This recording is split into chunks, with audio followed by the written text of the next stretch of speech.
पुरानी बात है। किसी जगह एक बूढ़ी औरत रहा करती थी जिसका इस दुनिया में कोई न था। एक मर्तबा वो बुढ़िया अपना सारा गहना वगैरह पहन कर कहीं जा रही थी। कानों में झुमके, बाहों में कंगन और गले में हार था, मगर ये सारे जेवर थे सोने के। इत्तेफाक से बुढ़िया के पीछे दो ठग लग गए। जब उन्होंने देखा कि बुढ़िया ने सोने के कीमती गहने और जेवरात पहन रखे हैं, तो उनकी आंखें फटी की फटी रह गईं, मुंह खुले का खुला रह गया। वो दोनों ठग बड़े चालबाज, मक्कार और अयार थे। दोनों आपस में गहरे दोस्त थे।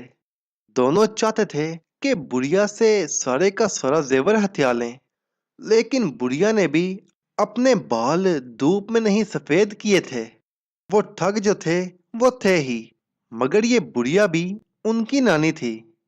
एक ठग ने जल्दी से आगे बढ़कर सलाम दुआ के बाद पूछा, बड़ी अम्मा कहाँ जा रही हो? बड़ी अम्मा ने जवाब दिया, बेटा शहर जा रही हूँ।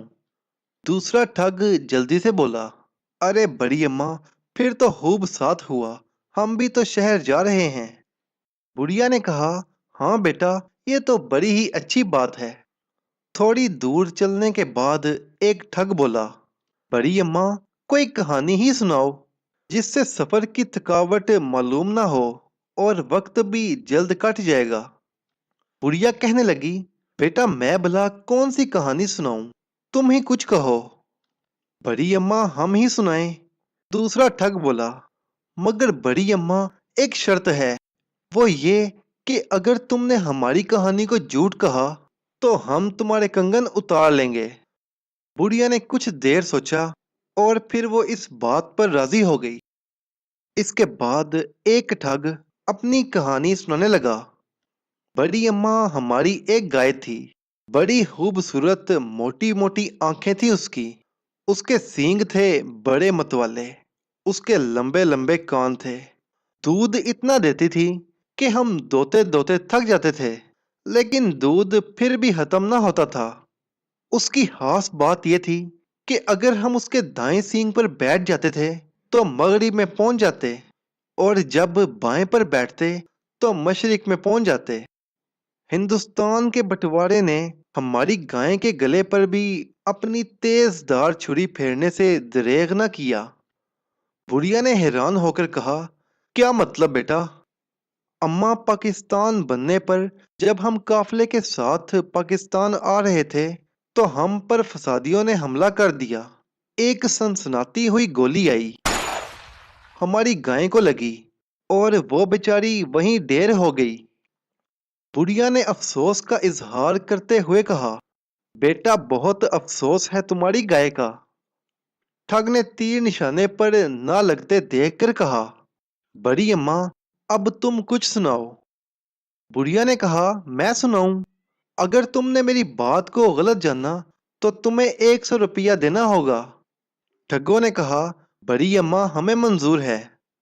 तो फिर सुनो बेटा, जब मेरी शादी हुई तो मेरे वालिद ने एक बैल भी मुझे जहेज में दिया। बड़ा अच्छा बैल था, खानदानी बैल था। वो किसी को भी कुछ ना कहता था। एक दफा यूं ही बाहर खेत में कोई दूसरा बैल उससे लड़ पड़ा। ऐसा लड़ा कि हमारे बैल के माथे पर अच्छा खासा जख्म हो गया। हमने बहुत इलाज करवाया, लेकिन उसका जख्म ना ठीक हो सका। करना खुदा का ये कि एक दिन बनोले का दाना उसके जख्म में कहीं से गिर गया। होते होते वो अच्छा खासा पौधा बन गया। उसमें ऐसी नफीस कपास लगनी शुरू हो गई कि मैं तुम्हें क्या बताऊं। वो कपास हमने जमा करनी शुरू कर दी। इतनी कपास जमा हो गई कि अब घर में जगह न रही। घर घर हमारे बैल के चर्चे होने लगे। बड़ी बड़ी दूर से लोग इस अनोखे बैल को देखने के लिए आ जाते। इसकी कपास को देखते और तारीफों के पुल बांध देते। अब हमारे पास इतनी ज्यादा कपास हो गई कि उसे संभालना भी हमारे लिए मुश्किल हो गया।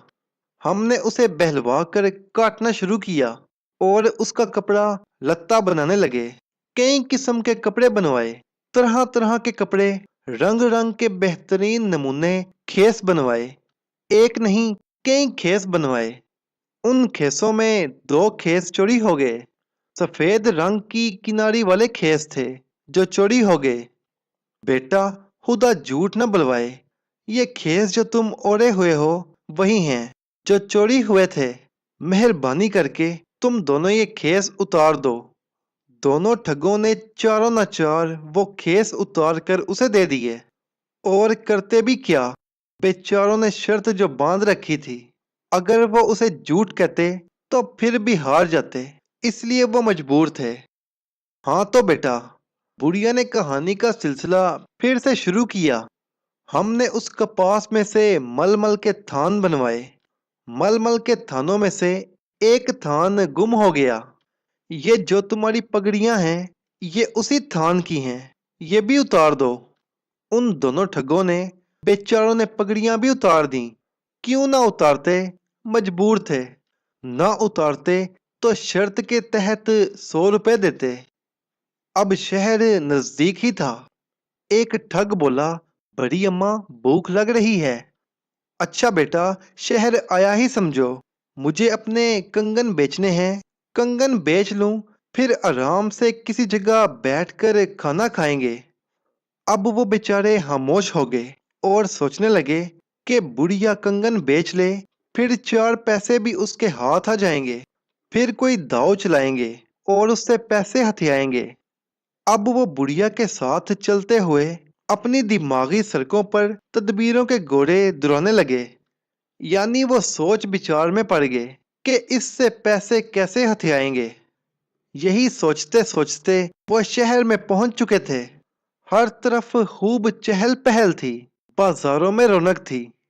बुढ़िया ने अपने कंगन उतार लिए और उनसे कहने लगी, बेटा, सुनार की दुकान आ गई है। तुम यहीं बैठो और मैं अपने कंगन बेच डालूं। वो दोनों सुनार की दुकान के करीब ही बैठ गए और बुढ़िया सुनार की दुकान पर पहुंच गई। सुनार ने पूछा, क्या चाहिए अम्मा तुम्हें? बुढ़िया कहने लगी, मैं अपने 2 नौकर बेचना चाहती हूँ। वो सामने बैठे हैं। नौकरों की तो वाकई हमें जरूरत है। बोलो अम्मा, क्या कीमत है इन दोनों नौकरों की? 300 रुपये, बुढ़िया ने कहा। और फिर बात 200 रुपये में तय हो गई। मैं नौकरों से पूछ लूं कि इनमें से एक बिकना चाहता है या दोनों? बुढ़िया ने कहा। और फिर बड़ी मोहब्बत से वहीं से बुलंद आवाज में पूछने लगी, बेटा, एक बेचूं या दोनों? उधर से जवाब मिला, अम्मा दोनों बेच दे, एक को कहाँ रखेगी? ठगों का मतलब था कि एक कंगन कहाँ रखेगी। वो समझ रहे थे कि बुढ़िया उनसे कंगनों के बारे में पूछ रही है कि एक बेचूं या दो। इसलिए उन दोनों ने फौरन चिल्लाकर कहा कि दोनों बेच दे। बुढ़िया ने 200 रुपये में दोनों ठगों को सुनार के यहाँ बेच दिया। और फिर उनके पास आकर कहने लगी, बेटा, तुम दोनों यहीं बैठो, मैं तुम्हारे लिए खाना लेकर आती हूँ। बड़ी अम्मा, कुछ थोड़ी बहुत मिठाई वगैरह भी लेकर आना, दोनों ठगों ने कहा। बुढ़िया ने कहा, खूब। और फिर वहां से 9 दो 11 हो गई। थोड़ी देर बाद जब सुनार ने उन्हें बुलाया और दरिया झाड़ने का हुक्म दिया, तो उन पर हकीकत आश्कार हो गई। और एक ठग ने दूसरे से कहा, अरे हम तो ठग हैं, वो बुढ़िया तो हमारी भी नानी निकली।